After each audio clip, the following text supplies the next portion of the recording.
Drama serial دل نادان کی نیکسٹ ایپیسوڈ میں دکھایا جائے گا کہ زاویار کو تو در نایاب پہ بہت شدید غصہ آئے گا کہ منع کرنے کے باوجود اس نے اپنی ضد پوری کی ایگزامز دینے کی، اور اب نتیجہ سب کے سامنے ہے۔ وہ تو یہی سمجھے گا کہ در نایاب نے جان بوجھ کے دنیا کے سامنے میرا تماشا بنایا، لیکن بہت بعد میں جا کے زاویار کو پتہ چلے گا کہ در نایاب تو کبھی بھی یہ نہیں چاہتی کہ زاویار کا تماشا بنائے، بلکہ وہ تو ایگزامز بھی اسی لیے دے رہی تھی کہ زاویار کو لوگوں کے سامنے شرمندگی کا سامنا نہ کرنا پڑے کہ زاویار اتنا سکسیسفل بزنس مین اور پڑھا لکھا انسان اور اس کی وائف اتنی لو کوالیفائڈ، اسی وجہ سے تو در نایاب چاہتی تھی کہ وہ اپنا سال ضائع نہ کرے۔ بے شک اس کا پریگنینسی کا 7واں منتھ چل رہا ہے، لیکن اگر وہ بی اے کے ایگزامز اسی سال دے دیتی ہے تو نیکسٹ ایئر وہ آرام سے ماسٹرز میں ایڈمیشن لے سکتی ہے۔ اب چونکہ در نایاب جب بے ہوش ہوئی تھی تو ایگزامینیشن ہال کے باہر پہلے سے ہی رپورٹرز پہنچ چکے تھے یہ دیکھنے کے لیے کہ آخر ایگزامینیشن ہال میں جو لڑکی بے ہوش ہوئی ہے وہ کون ہے،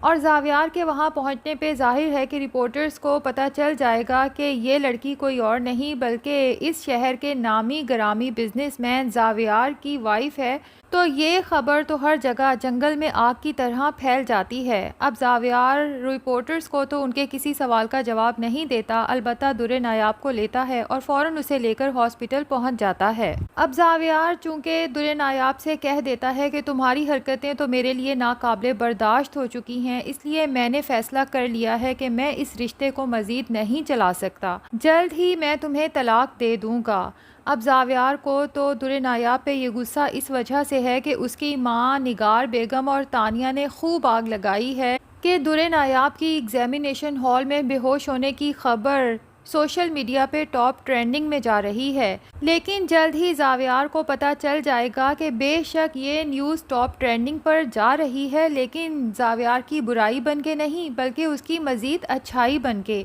کہ اتنا بڑا بزنس مین جو چاہتا تو اپنی بیوی کو گھر بٹھا کے بھی رکھ سکتا تھا، لیکن اس نے ایک ٹرینڈ سیٹ کیا ہے کہ اس کی بیوی چاہے 7 منتھ کی پریگننٹ تھی، لیکن اگر وہ آگے پڑھنا چاہتی ہے، ایگزامز دینا چاہتی ہے، تو اتنی بڑی فیملی نے اسے ایگزام دینے سے روکا نہیں بلکہ اسے انکریج کیا، اور جب وہ بے ہوش ہوئی، اس کی طبیعت خراب ہوئی، تو زاویار خود اپنی بیوی کو ایگزامینیشن ہال سے لینے کے لیے پہنچ گیا۔ زاویار اور اس کی فیملی نے باقی تمام لوگوں کے لیے ایک بہت ہی بہترین مثال قائم کی ہے۔ دوسری طرف جب ہاسپٹل میں نایاب کا میڈیکل ٹیسٹ کیا جائے گا تو ڈاکٹر زاویار کو بتائے گی کہ ان کو صبح ناشتے میں کسی نے زہریلی چیز کھلانے کی کوشش کی ہے جس کی وجہ سے ان کی حالت بگڑ گئی تھی۔ اب یہ خبر بھی سوشل میڈیا پر پھیل جائے گی اور پتہ لگوانے کی کوشش کی جائے گی کہ آخر اتنی بڑی فیملی کی بہو کو آخر ناشتے میں کون زہریلی چیز کھلانے کی ہمت کر سکتا ہے۔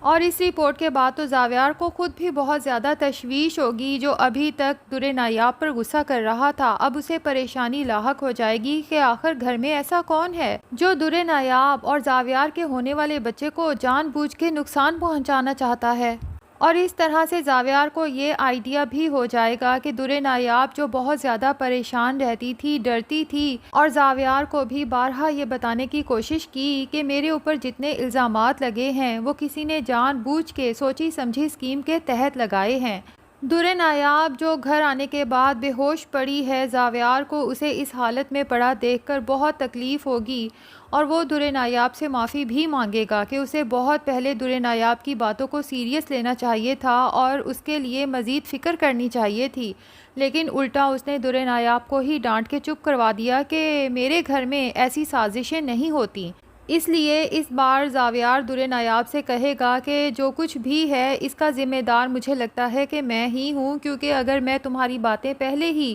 غور سے سن لیتا اور ان پر یقین بھی کر لیتا تو آج یہ سب نہ ہوتا۔ لیکن پھر بھی زاویار اس بات کا شکر کرے گا کہ اس کی بیوی اور بچے کی جان بچ گئی، ورنہ اگر کوئی زہریلی چیز کھلا رہا تھا تو اس سے در نایاب یا اس کے ہونے والے بچے کی جان بھی جا سکتی تھی۔ اب زاویار بھی دل میں سوچ لیتا ہے کہ میں در نایاب کے ہوش میں آنے سے پہلے مجرم کو ڈھونڈ نکالوں گا، پوری تحقیق کروں گا کہ آخر گھر میں ایسا کون ہے جو میری بیوی اور بچے کی جان کا دشمن بن چکا ہے۔ دوسری طرف جمیلہ تو بہت زیادہ پریشان ہوتی ہے، تانیہ کو بھی خوف زدہ ہو کے کہتی ہے کہ میڈم میں نے تو آپ سے بہت پہلے ہی کہا تھا کہ اس لڑکی پر تو خدا کا کوئی خاص کرم ہے، ہم جتنا اس کی جان لینے کی یا اسے نقصان پہنچانے کی کوشش کرتے ہیں اتنا ہی ہم خود پھنستے جاتے ہیں، اس لڑکی کا تو بال بھی بیکا نہیں ہوتا۔ اور ڈرتے ہوئے کہے گی کہ پہلے تو ہم نے جو کچھ کیا وہ سب گھر تک ہی محدود تھا، لیکن اب تو یہ خبر پوری دنیا میں پھیل چکی ہے،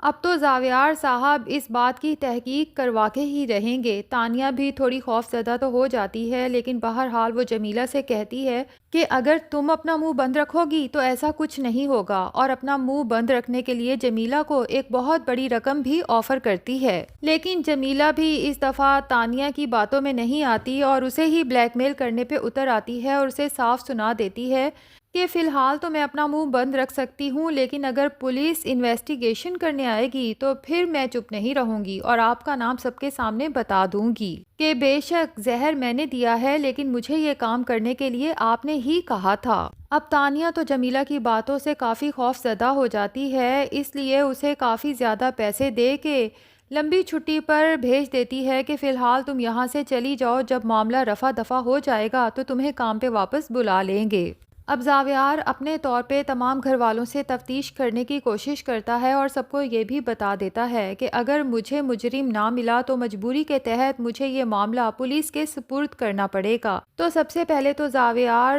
در نایاب کے لیے رکھی گئی نرس سے انویسٹیگیشن کرتا ہے کہ کیا اس نے صبح ناشتہ دیا تھا در نایاب کو، تو نرس بتائے گی کہ میڈم کا ناشتہ تو میں خود ہی بنانا چاہتی تھی، لیکن جمیلہ باجی نے آ کے ضد کی کہ آج میڈم کا ناشتہ میں خود اپنے ہاتھوں سے بناؤں گی، اور مجھے بہانے سے باہر اپنے کسی کام کے لیے بھیج دیا۔ تو زاویار کہے گا کہ فوراً جمیلہ کو بلا کے میرے سامنے لاؤ، لیکن اسے پتہ چلتا ہے کہ جمیلہ تو آج صبح ہی چھٹی لے کے اپنے گاؤں چلی گئی ہے کافی عرصے کے لیے۔ تو زاویار کا شک یقین میں بدل جاتا ہے کہ در نایاب کے کھانے میں جمیلہ نے جان بوجھ کے کچھ ملانے کی کوشش کی ہے۔ اس کے بعد وہ مزید انویسٹیگیشن کے لیے پولیس کو انوالو کر لیتا ہے تاکہ پولیس اپنے طریقے سے اس کیس کو انویسٹیگیٹ کر سکے۔ اب پولیس جب جمیلہ تک پہنچتی ہے، مزید انویسٹیگیشن کرتی ہے، تو پتہ چلتا ہے کہ تانیہ کے بینک اکاؤنٹ سے جمیلہ کو 10 لاکھ روپے کا چیک دیا گیا ہے۔ اب جمیلہ جب یہ سب دیکھتی ہے تو وہ بھی گھبرا جاتی ہے اور آخرکار پولیس کے سامنے سچ بتانے پہ مجبور ہو جاتی ہے اور اعتراف کر دیتی ہے کہ میں نے ہی در نایاب باجی کے جوس میں گولیاں ملائی تھی، لیکن میرا اس میں کوئی قصور نہیں، کیونکہ یہ گولیاں مجھے تانیہ باجی نے دی تھیں زبردستی ان کے جوس میں ملانے کے لیے،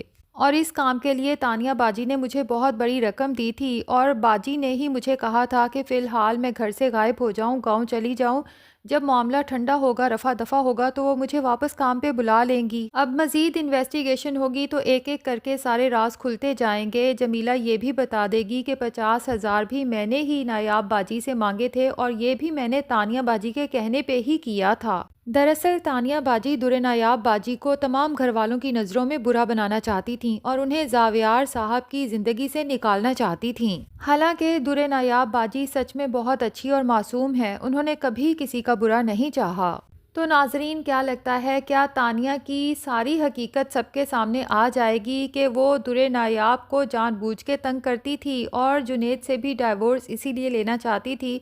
کہ وہ زاویار سے شادی کی خواہش مند تھی؟ کمنٹ سیکشن میں اپنی رائے کا اظہار ضرور کریں۔ اگر چینل پہ نئے ہیں تو پلیز چینل کو بھی سبسکرائب کر لیں۔